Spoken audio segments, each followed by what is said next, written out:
Quelques instants encore et Yvan Jablonka pourra reprendre son cours sur le colonialisme, un cours classique sur l'histoire à grande échelle.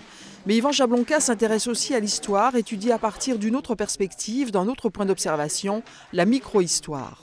La micro-histoire, ça consiste à regarder ce qui se passe au ras du sol, à voir la logique intime des événements, la logique des choses, la manière dont ça fonctionne dans le caractère minuscule et quotidien des phénomènes, des événements.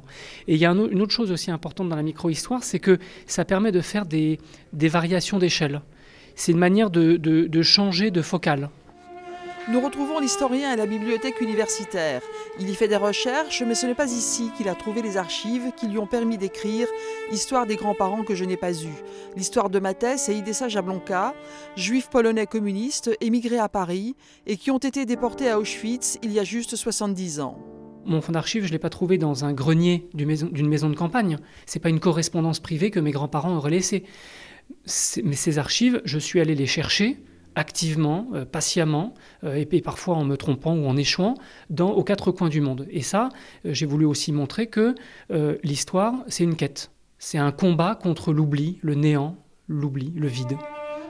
Le livre de Jablonka est une œuvre littéraire où l'historien utilise le « je » pour mieux redonner vie à ses grands-parents assassinés, où il parle de ses échecs et offre, comme il l'écrit, une stèle de papier à deux inconnus. La question que je me suis posée, c'est est-ce qu'un historien peut faire sa propre histoire? Est-ce qu'un historien peut faire l'histoire de sa famille sans jamais, bien sûr, oublier les méthodes, les règles de sa discipline, l'histoire?